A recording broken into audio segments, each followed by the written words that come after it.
Megha Balani and welcome to all of you. तो बच्चों, आप सबका एक और टॉपिक था जो कि ये कंसर्न भी था कि मैम हमको पोएटिक डिवाइस जो है वो समझाइए या फिर जिसको हम कहते हैं लिटरेरी डिवाइस, वो क्या होते हैं। तो दोनों का मीनिंग सेम ही होता है। ये क्या होते हैं?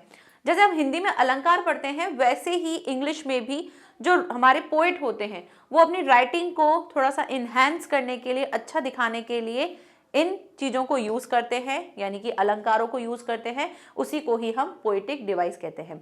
तो पोम कंप्लीट हो चुकी है, तो सोचा कि ये टॉपिक भी हमें कंप्लीट कर लेना चाहिए ताकि अगर किसी के भी बोर्ड में इस तरह के क्वेश्चंस आते हैं या फिर पूछा जाता है तो आप वहां पे लिख सके, या जब आप एक्सप्लेनेशन की बात करते तो वहां पर भी आप बता सकते हैं कि इसमें राइमिंग स्कीम ये यूज हुआ है, पोएटिक डिवाइस इस वर्ड्स में ये चीजें यूज हुई हैं। तो उससे आपको एक अच्छे मार्क्स मिलने की उम्मीद होती है। तो एक्स्ट्रा अगर पता होगा, भले ही ना पूछा जाए, अगर आप उसमें ऐड कर देंगे तो ये एक और अच्छी चीज हो जाएगी। ठीक है, स्टार्ट करें। तो पोएटिक डिवाइसेस होते क्या है, जैसे कि मैंने बता ही दिया। आज मैंने फिश की पिक्चर्स इसलिए लिए क्योंकि मुझे आजकल पता नहीं क्यों फिश बहुत अच्छी लगने लगी है, खाने के लिए नहीं, देखने के लिए। मैं तो फिर वेजिटेरियन हूँ, तो फिश इसलिए मैंने आज सारी थीम जो है फिश के ऊपर ही रखी है। बस ऐसे ही मन है, कोई कनेक्शन नहीं था, ऐसे ही। तो देखो, पोएटिक डिवाइसेस क्या होते हैं या फिर लिटरेरी डिवाइस जिसको हम क्या कहते हैं, ये एक ऐसी टेक्निक होती है, ये एक ऐसी तरीका होता है जो हमारे राइटर होते हैं यूज करते हैं और उससे क्या बनाते हैं, प्रोड्यूस करते हैं, दिखाते हैं, एक उत्पादन करते हैं। किसका? एक स्पेशल इफेक्ट डालते हैं अपनी राइटिंग में। अपनी राइटिंग में अच्छा इफेक्ट डालने के लिए वो इन सब चीजों को यूज करते हैं। जैसे हम कहते हैं कि अलंकारों को आभूषण कहते हैं, जिससे काव्य में सौंदर्य उत्पन्न होता है। Same goes to this. तो लिटरेरी डिवाइस जो होती है एक टेक्निक होती है, राइटर यूजेस और produce a special effect on their writing. कुछ list of the poetic devices जो है वो यहाँ पर है। ऐसे तो बहुत सारे हैं, बट जो बेसिकली सबसे ज्यादा यूज होने वाले हैं वो ये 8 हैं और आपको इन्हीं को ही पढ़ना है, क्योंकि अगर पूछा जाता है कि इस वर्ड में कौन सी है तो कोई ना कोई ऐसी चीज तो आपकी पोएटिक डिवाइस की निकल के आएगी जो इन्हीं से रिलेटेड होंगी। ठीक है, वन बाय वन सबको पढ़ेंगे और हमारी बुक में जो कुछ स्टैंजा हैं उनके थ्रू भी समझेंगे कि इसमें कौन कौन से पोएटिक डिवाइस हैं और कौन कौन सा किस किस में यूज होता है। ठीक है, सबसे पहले हम देखेंगे एलिट्रेशन, जिसको हम क्या कहते हैं। जैसे अगर आपने हिंदी में देखा होगा अनुप्रास अलंकार, तो वो यही है। ठीक है, तो अनुप्रास अलंकार में हम क्या करते थे, हम आगे के वर्ण की रिपीटेशन देखते थे। Same goes to this. Anaphora, ठीक है, ये क्या होते हैं, सेम वर्ड्स के लिए होते हैं। अभी हम डेफिनेशंस के साथ एग्जांपल देखेंगे। उसके बाद है एसोनेंस, कॉन्सोनेंस, इमेजरी, मेटाफर, सबसे ज्यादा यूज होने वाला मेटाफर, ऑक्सीमोरोन एंड सिमली।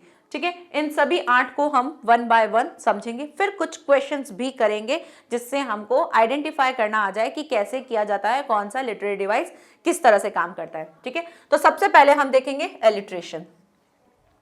देखो, एलिट्रेशन क्या होता है, the repeating of the beginning same sound, repeating of beginning same sound आपका रिपीट हो रहा है, वो होता है हमारा अनुप्रास अलंकार।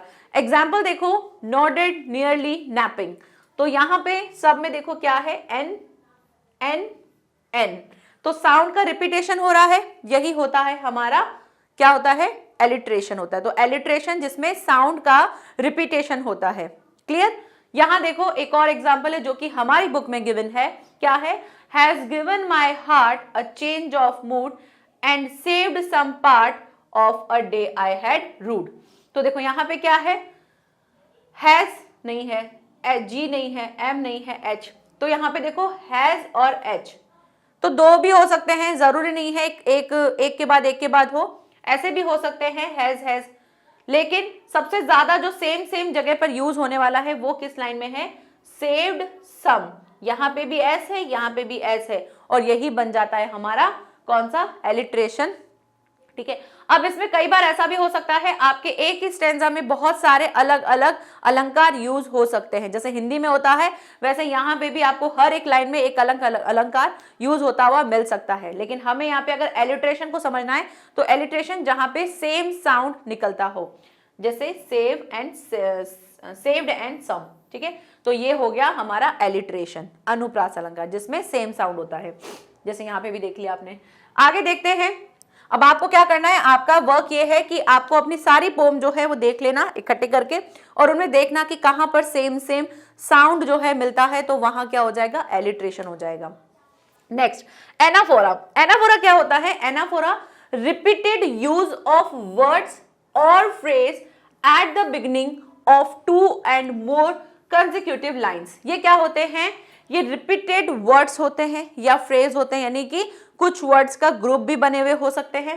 एक वर्ड भी हो सकता है, ग्रुप भी हो सकता है। एट द बिगिनिंग, बिगिनिंग यानी कि स्टार्टिंग में, ऑफ 2 और मोर कंसेक्यूटिव लाइन्स, लगातार 2 लाइनों के बीच में या एक लाइन के बीच में लगातार 2 चीजों के बार बार यूज हो रहे हैं, उसको हम कहते हैं कौन सा? एनाफोरा। अब जैसे आप बोलते हो, जैसे हम बोलते हैं ना स्टे काम, स्टे हेल्दी, तो ये स्टे, फिर स्टे आ रहा है, गो स्लो, ठीक है, तो गो स्लो, गो फ्लो ऐसे बोलते हैं। तो गो, जी जी, ये जो साउंड आ रहे हैं वो क्या है? ये जो स्टार्टिंग वाले जो वर्ड्स हैं जो सेम चल रहे हैं, गो गो, ठीक है, वो सब होते हैं हमारे एनाफोरा। तो जहां पर सेम वर्ड रिपीट हो रहा है 2 लाइंस में या 2 से ज्यादा लाइंस में, वो होता है हमारा एनाफोरा, ठीक है। एनाफोरा जिसमें सेम वर्ड रिपीट होता हो, ठीक है। एलिट्रेशन जिसमें साउंड रिपीट होता है और इसमें पूरा का पूरा वर्ड रिपीट होता है, ठीक है। तो देखिए क्या है, जैसे some say the word will end in fire, some say in ice, from what I have tasted of desire I hold with those who favour fire. तो देखो यहां पे क्या है, सेम साउंड है एस एस, तो ये सेम मतलब सॉरी सेम वर्ड, सेम पूरा वर्ड है सम से, और सेम एज इट इज यहां पे भी आ रहा है सम से। तो जब एक वर्ड बार बार रिपीट हो रहा है, मैंने बोला वर्ड भी हो सकता है, फ्रेज भी हो सकता है, तो ये 2 बार रिपीट हो गया, ये हो गया हमारा एनाफोरा। अच्छा, इसमें कोई और भी हमारी राइमिंग स्कीम हो सकती है, क्योंकि अभी हमने एलिट्रेशन पढ़ लिया है, तो क्या यहाँ पे एलिट्रेशन दिख रहा है? देखो अगर कहीं पर वर्ड सेम चल रहा है तो देखो एस एस, तो क्या हम इसको एलिट्रेशन कह सकते हैं? हाँ, इसको हम एलिट्रेशन भी कह सकते हैं अगर हम इसके साउंड के मतलब इसके सेम साउंड के ऊपर जाए। तो सम से, स से हो रहा है सम से, तो इसमें एलिट्रेशन साउंड, आप एलिट्रेशन भी लिख सकते हो उसको, आप इसको एनाफोरा भी लिख सकते हो। अगर ये पूरे वर्ड को अगर आप कंसिडर करो, अगर ये दोनों लाइनें आ जाती हैं, फॉर एग्जाम्पल आपको दोनों लाइनें मिल जाती है, तब तो आप इसमें क्या करेंगे? तब तो आप इसमें एनाफोरा लगाएंगे, क्योंकि पूरा पूरा एक वर्ड जो है रिपीट हो रहा है। लेकिन अगर आपको सिर्फ और सिर्फ ये लाइन मिलती है, तब आप क्या करेंगे? तब आप एस एस को देख के क्या बोलेंगे? इसमें सेम साउंड आ रहा है, इसीलिए क्या है? ये एलिट्रेशन है। तो वर्ड टू वर्ड मतलब सेम हो रहा हो तब तो आप क्या लगाएंगे? एनाफोरा। लेकिन अगर सिर्फ एक लाइन की बात करें, अब ये बार वापस रिपीट नहीं हुआ ना सम से एज इट इज एक बार और रिपीट होता तब हम एनाफोरा कहते, लेकिन सेम साउंड के लिए आप एलिट्रेशन कह सकते हो। तो एक ही लाइन में आपको 2 भी मिल सकते हैं। नेक्स्ट देखो, अगर इसमें और देखें तो और आपको क्या मिल सकता है? अभी हमने एलिट्रेशन देखा है, तो देखो फेवर फायर, एफ एफ का साउंड आ रहा है, तो यहां पर भी हम इस लाइन के लिए कह सकते हैं कि इस पूरी लाइन में क्या, अगर ये लाइन आपको गिवन हो जाए और कहा जाए कि बताइए इसमें कौन सा पोएटिक डिवाइस है, तो आप बोलेंगे एलिट्रेशन है एफ एफ, ठीक है। तो ऐसे आपको ध्यान रखना है। तो अभी हमने एलिट्रेशन देखा जिसमें सेम साउंड होते हैं, ठीक है, और एनाफोरा जिसमें पूरा का पूरा सेम वर्ड होता है। Got it? चलिए moving to the next point. Next point क्या है? देखो नेक्स्ट है एसोनेंस। एसोनेंस में क्या होता है? आपका सेम वाउल साउंड होता है। वाउल साउंड यानी कि जो हमारे हिंदी वाले साउंड होते हैं उनको लेके चलना है ना, जहां अ, आ, ई, उ, इनके साउंड आपको सुनाई देते हैं, वहां पर हमारा कौन सा होता है? एसोनेंस होता है। तो the repetition of the vowel sounds with in a sentence, sentence के बीच में अगर आपको क्या मिलते हैं? ऐसे साउंड रिपीट होते हुए मिलते हैं, वो होते हैं हमारे एसोनेंस साउंड, ठीक है। जैसे कि क्या दे रखा है? The way a crow shook down on me the dust of snow from a hemlock tree। अब आपको क्या सुनना है? साउंड सुनना है, लाइन के अंदर साउंड सुनना है। The way a crow. अब वे में तो वे जैसा कहीं और साउंड नहीं आ रहा, ए आ रहा है, लेकिन ए को हम अ बोलते हैं तो साउंड सेम नहीं आ रहा है, बट यहां पे साउंड सेम हो सकता है। शूक डाउन ऑन मी तो नहीं आ रहा, लेकिन यहां आ रहा है शूक ऊ, डाउन ऊ, ऑन ऊ, मतलब वाउल साउंड जो है वो रिपीट हो रहे हैं। तो सेंटेंस के बीच में, वो जरूरी नहीं है आपके स्टार्टिंग में ही हो, बीच में कहीं पर भी आपको ऐसे साउंड जो सिमिलर, एक सेंटेंस में साउंड जो है बिल्कुल सिमिलर आपको सुनाई देते हो, फील होते हैं, वो होते हैं हमारे एसोनेंस। ठीक है, तो यहां पर इस लाइन से हमको पता चलता है कि यहाँ पे कौन सा है, यहाँ पे हमारा पोएटिक डिवाइस है एसोनेंस, जहां पे वाउल साउंड जो है वो दिखते हैं, सुनाई देते हैं। ठीक है, फील होते हैं। द डस्ट ऑफ स्नो नहीं, सेम साउंड नहीं लग रहा है। ठीक है, फ्रॉम अ हेमलॉक ट्री, इसमें भी नहीं है। तो इस लाइन से हमें पता चल गया ये कौन सा है, ये है हमारा एसोनेंस। ठीक है, क्या इसमें और मिल रहे हैं, क्या इसमें और बाकी पोएटिक डिवाइसेस हैं? तो अभी तक हमने क्या देखा, एलिट्रेशन देखा, दूसरा हमने एनाफोरा देखा, तीसरा हमने एसोनेंस देखा। एसोनेंस हमने फाइंड कर लिया। एलिट्रेशन में सेम, तो देखो सेम कहीं है क्या, द, वे, अ, क्रो नहीं है, इसमें भी नहीं है, इसमें भी नहीं है, इसमें भी नहीं है, तो नहीं, ये वाला तो नहीं है। दूसरा हमने सेम वर्ड का तो सेम वर्ड भी रिपीट नहीं हो रहा है। सो ठीक है, आगे बढ़ते हैं। नेक्स्ट देखते हैं हमारा फोर्थ पोएटिक डिवाइस, जो कि क्या है, फोर्थ जो है वो है कॉन्सोनेंस। अभी हमने एसोनेंस देखा था, अब हम देख रहे हैं कॉन्सोनेंस। तो एसोनेंस में वाउल साउंड्स होते हैं, तो कॉन्सोनेंस में हमारे कॉन्सोनेंट साउंड्स होते हैं, यानी कि इन सबको छोड़ करके, ए, ई, आई, ओ, यू, इंग्लिश के सब लेटर्स को छोड़ करके बाकी के जितने भी लेटर्स होते हैं वो सारे के सारे हमारे कॉन्सोनेंट होते हैं। और उन कॉन्सोनेंट का जब हमें साउंड अगर सुनाई दे तो वो होते हैं हमारे कॉन्सोनेंट्स पोएटिक डिवाइस। कैसे? The repetition of a consonant sound in a sentence, it can be at a beginning. हो सकता है ये आपको साउंड कहाँ मिल जाए, वर्ड के बिगिनिंग में मिल जाए, हो सकता है ये आपको मिडिल में मिले, एंड इट पॉसिबल टू कि ये आपको वर्ड के एंड में भी मिल जाए। ये आपको कहीं भी मिल सकते हैं, बस आपको क्या होगा, साउंड का रिपीटेशन होगा। और वो कैसे साउंड होंगे, कॉन्सोनेंट साउंड होंगे, लाइक बी, एफ, ऐसे साउंड होंगे। ठीक है, तो देखो कैसे है, जैसे यहां दे रखा है, he stalks in his vivid stripes, the few step on his case, on pads of velvet quiet, in his quiet rage। अब यहां पे देखो कहां आपको रिपीटेशन दिख रहा है, तो बोल के देखते हैं, he stalk in his vivid stripe, the few steps on his case, on beds of velvet quiet, in his quiet rage। यहां पे अगर आप देखोगे तो देखो, एक तो आपको यहां से दिख रहा है स्टॉक्स स्ट्राइप्स, है ना, स्टॉक्स स्ट्राइप्स, साउंड सेम आ रहा है, स्टॉक्स स्ट्राइप्स हो गया। तो ये तो एक तो कॉन्सोनेंस है। एक और चीज भी मजेदार, वो मजेदार चीज क्या है, आप इसी लाइन को और भी पढ़ो, यानी एक लाइन के अंदर आपको डिफरेंट बहुत सारे पोएटिक डिवाइस दिखने को मिल जाएंगे। अब आप जैसे इसको बोल रहे हो, इन, हिज, विविड, हिज, स्ट्राइप, तो देखो आप आई देखोगे लेकिन आई के साउंड सेम नहीं आ रहे हैं। इन, ई, है ना, हिज आ रहा है, विविड आई की साउंड आ रही है, स्ट्राइप्स, आइप्स, आई की साउंड आ रही है। तो यहां से अगर ये लाइन आ जाती है तो आप इसमें कौन सा साउंड लिख सकते हो, आप इसमें वर्ड्स को टारगेट करते हुए बता सकते हो कि यहाँ पे आई की साउंड आ रही है तो ये एसोनेंस है, और अगर इन वर्ड्स को ले रहे हो तो ये कौन सा है, ये कॉन्सोनेंस है। तो एक ही लाइन में दो डिवाइस भी आपको मिल सकते हैं। आपको पहचानना है कि कॉन्सोनेंस की क्या डेफिनेशन होती है। अब मान लो आपको कहा जाए कि कॉन्सोनेंट का आपको एग्जाम्पल देना है, या ये लाइन आ जाती है, तो आप लिख सकते हो कि इस लाइन में कौन सा है, कॉन्सोनेंस है। बट कॉन्सोनेंस के लिए आप किसको टारगेट करवाओगे, इनको टारगेट करोगे, सिर्फ इन पे लिखोगे कि ये इस वजह से कॉन्सोनेंस है। और अगर इसी को ही अगर आप एसोनेंस कहोगे तो एसोनेंस के लिए आप इनको टारगेट करोगे। ठीक है, तो आप, ये आपके ऊपर है कि आप, अगर आपसे पोएटिक डिवाइस पूछा जाए तो आप बताएंगे कि हाईलाइट करते हुए इसमें ये वाला है। चलो ठीक है, और देखो और भी इसमें बहुत सारे, अभी इसी स्टैंजा को हम आगे और रिपीट करेंगे, और पोएटिक डिवाइस में भी ये स्टैंजा यूज होते हुए हमको बहुत सारी चीजें बताएगा। क्लियर? तो अभी तक हमने 4 देख लिए, कौन कौन से देखे, एलिट्रेशन, सेम वर्ड होगा, मतलब सेम वर्ड होगा। सेकंड हमने देखा था एनाफोरा, जिसमें पूरा वर्ड रिपीट हो रहा होगा। थर्ड हमने देखा था जिसमें वॉल साउंड्स जो है वो आपको मिलेंगे, और कॉन्सोनेंट्स में हमको कॉन्सोनेंट साउंड्स मिलेंगे। क्लियर? आगे बढ़े, चलिए नेक्स्ट देखते हैं।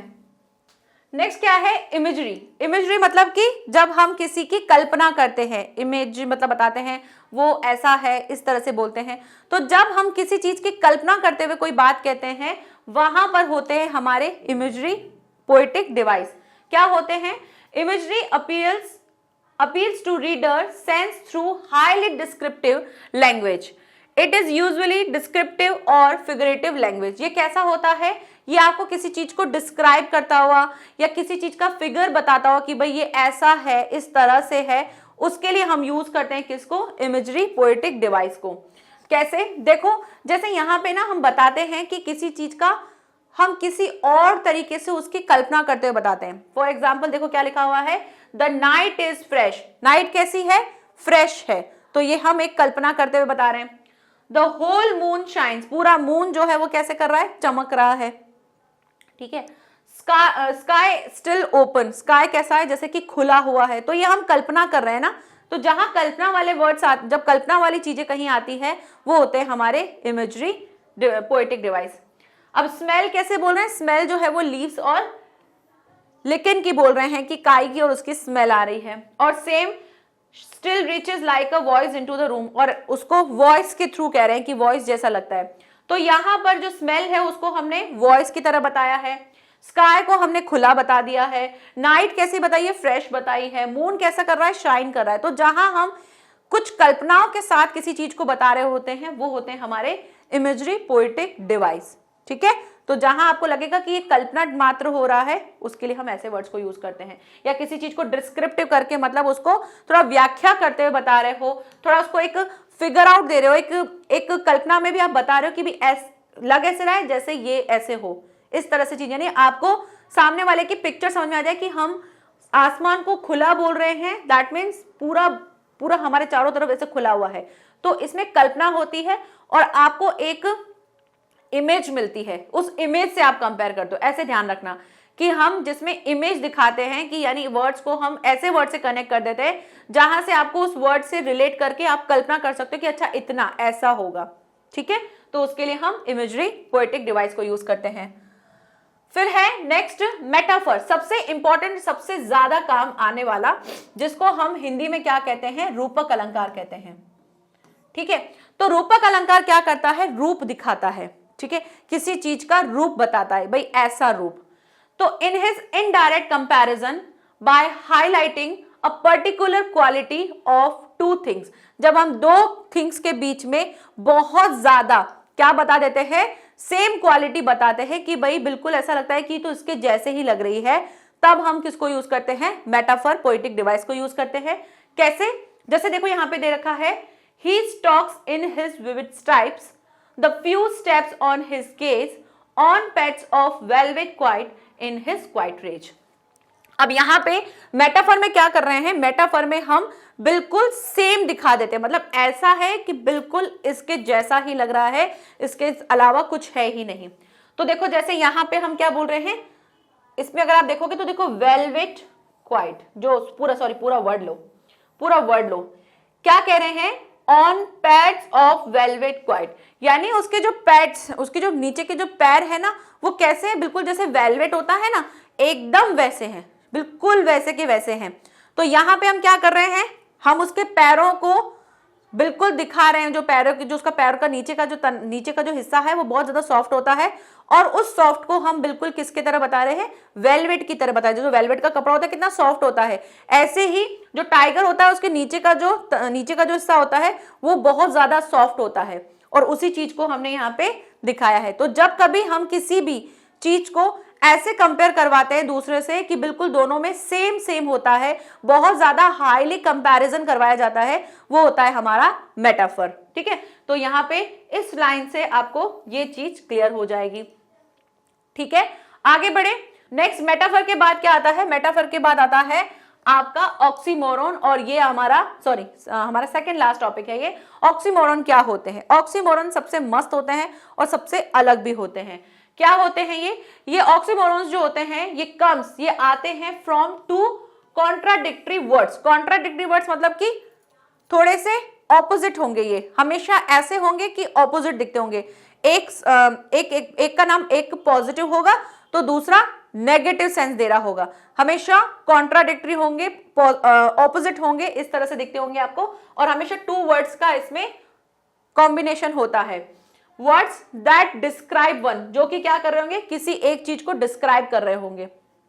कैसे, देखो जैसे यहां पे दे रखा है ही स्टॉक्स इन हिज, अब देखो यही स्टैंजा थर्ड टाइम फिर से रिपीट हो रहा है। एक बार जब हमने इसको रिपीट किया था तब हमने एस एस से कॉन्सोनेंस बोला था, फिर इसी को ही हमने एसोनेंस से भी बताया था, आई आई करके। अभी हमने इसको फिर यूज किया और हमने इस लाइन से बताया कि इसमें कौन सा है, मेटाफर यूज हो रहा है। अब इसी स्टैंजा से हमको ऑक्सीमोरोन भी समझ में आएगा। तो ऑक्सीमोरोन क्या होते हैं, दो वर्ड्स का एक पेयर बना होता है, जो कि क्या होते हैं, कॉन्ट्राडिक्टरी वर्ड्स होते हैं। कैसे, देखो जैसे यहां पे दे रखा है क्वाइट रेज, क्वाइट का मतलब क्या होता है, शांत, ठीक है, और रेज का मतलब क्या होता है, गुस्सा, ठीक है। शांत और गुस्सा दोनों ऑपोजिट नहीं है, दोनों ऑपोजिट है, कि एक तो हम बोल रहे हैं शांत और एक बोल रहे हैं गुस्सा, दोनों ऑपोजिट है, लेकिन मिलकर के क्या बता रहे हैं, एक साथ यूज हो रहे हैं, डिस्क्राइब कर रहे हैं एक चीज को। वो किसको डिस्क्राइब कर रहे हैं, टाइगर भाई साहब जी को डिस्क्राइब कर रहे हैं। तो जब भी आप अगर ऑक्सीमोरोन वर्ड्स देखोगे तो वो ऐसे वर्ड्स होंगे, दो वर्ड्स होंगे, और उन दोनों वर्ड्स में क्या होगा, दोनों क्या होंगे, दोनों ऑपोजिट, मतलब ऑपोजिट चीज दिखा रहे होंगे। तो यहाँ पे ऑक्सीमोरन आपको समझ में आ गया। ऐसे बहुत सारे वर्ड्स हैं, बहुत सारे एग्जाम्पल्स हैं जिनको आप यूज कर सकते हो। जैसे हम बोलते हैं ऑफुल गुड, तो ऑफुल मतलब बेकार, गुड मतलब अच्छा, दोनों अलग अलग हैं, मतलब ऑपोजिट हैं, लेकिन मिलके साथ में सेम दिखा रहे हैं। ऐसे ही आप बोल सकते हो अलोन टुगेदर, तो अलोन टुगेदर अकेला और टुगेदर साथ में, और ऐसे वर्ड्स को जोड़ करके हम यूज करते हैं जिनको हम क्या कहते हैं, ऑक्सीमोरन कहते हैं, ठीक है। तो ऑक्सीमोरन में कॉन्ट्राडिक्टरी वर्ड्स होंगे और साथ में यूज हो रहे होंगे। नेक्स्ट आगे बढ़ते हैं। अब आपको करना क्या है, आपका काम यह है कि सारी पोम्स निकालना और वहां पे जो आर्ट आपने पढ़े हैं इनकी प्रैक्टिस करना। ये प्रैक्टिस करने से क्या हो जाएगा, आपको समझ में आ जाएगा किसमें कौन सा पोएटिक डिवाइस है और किस किस तरह से यूज होते हैं। नेक्स्ट है सिमली। सिमली क्या होता है, सिमली ना पता है मेटाफर जैसा ही होता है, मेटाफर जैसा होता है वैसा ही इसमें होता है। बस मेटाफर में क्या होता है ना, मेटाफर में जब हम किसी चीज का क्या बता रहे होते, किसी चीज से हाईली कंपैरिजन करवा रहे होते, यानी कि बता रहे होते हैं कि जैसे उसका पैर जो है बिल्कुल वेलवेट जैसा है, ये हम बता रहे हैं। बट सिमली में क्या होता है, सिमली में हमको कुछ वर्ड मिलते हैं, और वो वर्ड क्या मिलते हैं, it is the comparison between two things और पर्सन। ये कंपैरिजन होता है दो चीजों के बीच में, दो पर्सन के बीच में, और यूज किए जाते हैं यहाँ पर क्या, लाइक और एज। तो इसको पहचानना तो बहुत सिंपल है कि जहां पर आपको लाइक मिल जाए या एज मिल जाए, बोलते हैं जैसा कि ये, जैसा ये, ऐसा शब्द मिल जाए तो वहां पर हम सिमली बोलते हैं। बट मेटाफर में क्या होगा, मेटाफर में भी यही चीज होगी, बस वहां पर आपको ये वर्ड्स नहीं मिलेंगे, विदाउट लाइक एंड अस,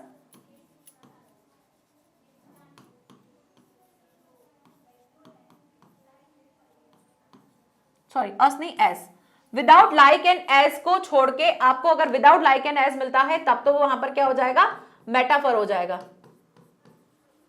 लेकिन अगर आपको लाइक और एज मिल जाता है तो आप वहां पे सिमली लिखेंगे, ठीक है। तो लाइक और एज मिल जाता है तो सिमली करेंगे, लाइक और एज नहीं मिलता है और वहां पर आपको कंपैरिजन दिखता है तब आप मेटाफर करेंगे। ये बहुत इंपॉर्टेंट पॉइंट है, इसका ध्यान जरूर रखना है, क्योंकि दोनों में चीज सेम ही हो रही होगी, दोनों में हम किसी को किसी दूसरे से कंपैरिजन ही करवा रहे होंगे।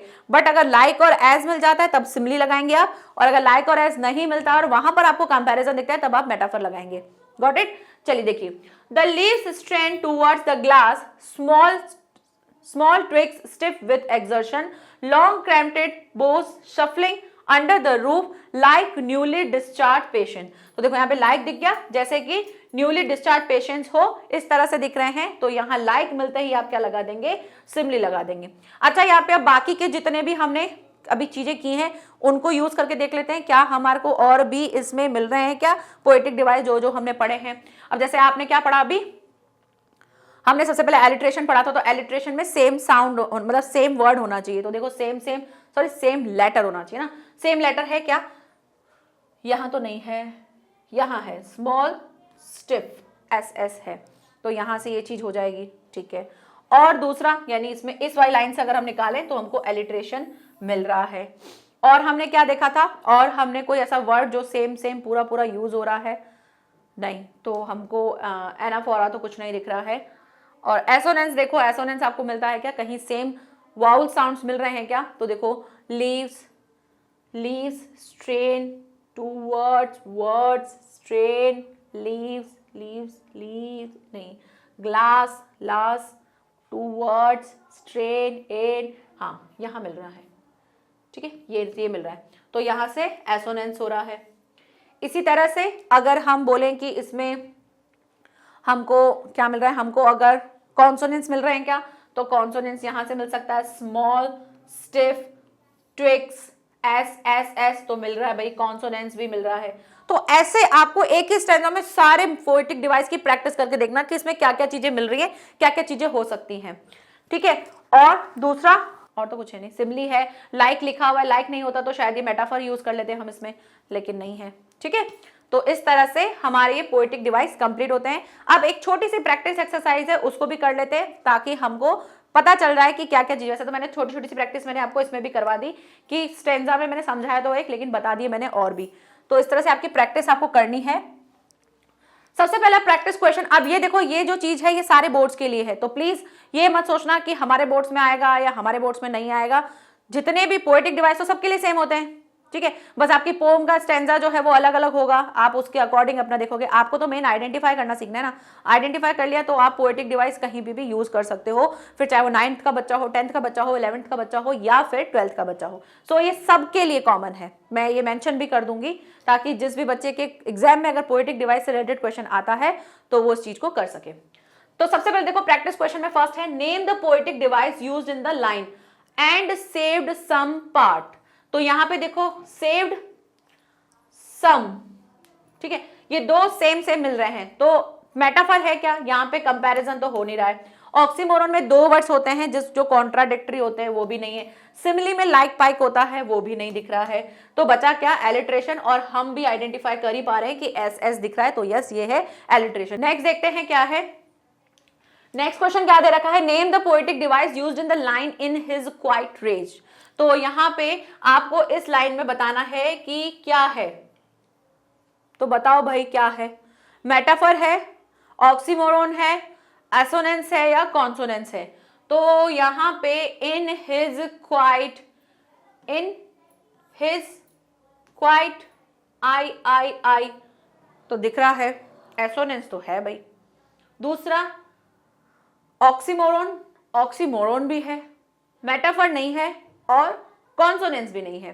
तो देखो दो चीजें नहीं है, मेटाफर नहीं है, कॉन्सोनेंस नहीं है, लेकिन ये दो चीजें हैं। एसोनेंस भी है, वाउल साउंड भी दिख रहा है, हिज, इन, हिज, क्वाइट, आई का साउंड दिख रहा है, लेकिन बाकी जो है नहीं है। तो देखो ये मैंने सिर्फ बताया है कि इसमें से कौन सा कोई हो सकता है, तो इसमें से ये दोनों हो सकते हैं। क्लियर, चलिए आगे बढ़ते हैं। Next, name the poetic device used in the line on pads of velvet quiet. तो on pads of velvet quiet, ये तो हमको पता ही है कि पैड्स कैसे बोल रहे हैं, वेलवेट के जैसे है, तो ये क्या है, मेटाफर है, ठीक है, तो मेटाफर यूज हो जाएगा। नेक्स्ट देखते हैं, नेक्स्ट क्वेश्चन क्या है, name the literary devices used in the line stop, यहां से ना, stop that slouching and sit up straight. अब इसमें क्या है, एक तो एस दिख रहा है, स्लाउचिंग का एस दिख रहा है, सिट का एस दिख रहा है, स्ट्रेट का एस दिख रहा है, तो ये सब एस एस दिख करके क्या दिख रहे हैं हमको, एलिट्रेशन को दिखा रहे हैं कि एलिट्रेशन में सेम लेटर जो है वो रिपीट होता है। So D is a right answer, ठीक है। आगे बढ़े, आगे अब देखो ये कॉन्सोनेंस भी है, लेकिन कॉन्सोनेंस में दे ही नहीं रखा है कि कॉन्सोनेंस भी लिख देते वरना, क्योंकि सेम सेम क्या है, साउंड सेम साउंड भी तो आ रहा है, तो वो भी हो सकता था, लेकिन वो नहीं है। नेक्स्ट देखते हैं, नेक्स्ट है, name the poetic device used in the line to say that for distraction eyes is also great.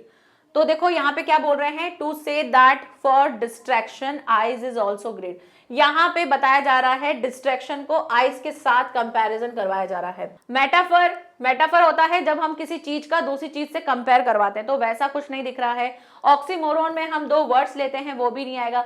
Alliteration में सेम लेटर भी यूज नहीं हो रहा है। इमेजरी है, क्या बोल रहे हैं, आइस कैसी है, जैसे आइस डिस्ट्रैक्शन जो है आइस को विनाश का कारण बताते हुए बताया है, तो या हम कह सकते हैं इसमें हम कौन सा यूज करेंगे, इमेजरी यूज करेंगे, जिसमें हम कल्पना बता रहे हैं कि जैसे आइस जो है टूट के बिखर जाती है, वैसे ही हमारा जो वर्ल्ड है वो भी, उसका भी विनाश हो जाएगा। तो एक कल्पना बता रहे हैं कि दुनिया कैसे खत्म होगी, जैसे आइस बिल्कुल से बिखर जाती है, खत्म हो जाती है, वैसे हो जाएगी। तो हमारी कल्पना वैसी हो जाएगी। तो इससे C is the right answer. Next है, name the literary device used in the moon is broken like a mirror. Moon कैसे हो जाएगा, जैसे कि मिरर। तो यहाँ पे लाइक दे रखा है, तो लाइक से क्या होगा, लाइक से ये सिमिली हो जाएगा। बाकी सब चीजों को देखना ही नहीं है।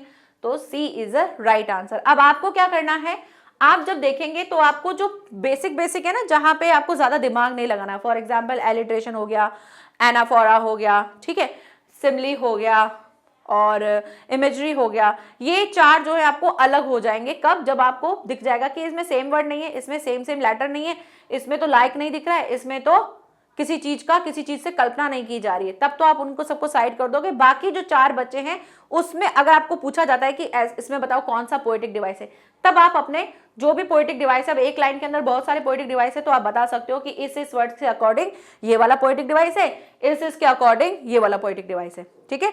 तो वो आप वैसे मेंशन कर सकते हो।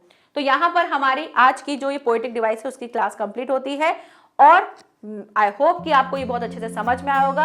आपको प्रैक्टिस करनी है जिससे कि आप इसको और अच्छे से कर पाओ, और उसके लिए आपके पास जितनी भी पोम्स हैं आप उनके स्टैंजा लेकर के उनके पोएटिक डिवाइस निकालिए और वहां से अपनी प्रैक्टिस को कंटिन्यू कीजिए। तो मिलेंगे नेक्स्ट लेक्चर में, जिसमें हम स्टार्ट कर देंगे हमारी नेक्स्ट बुक। और तब तक के लिए thank you so much, bye bye and take care.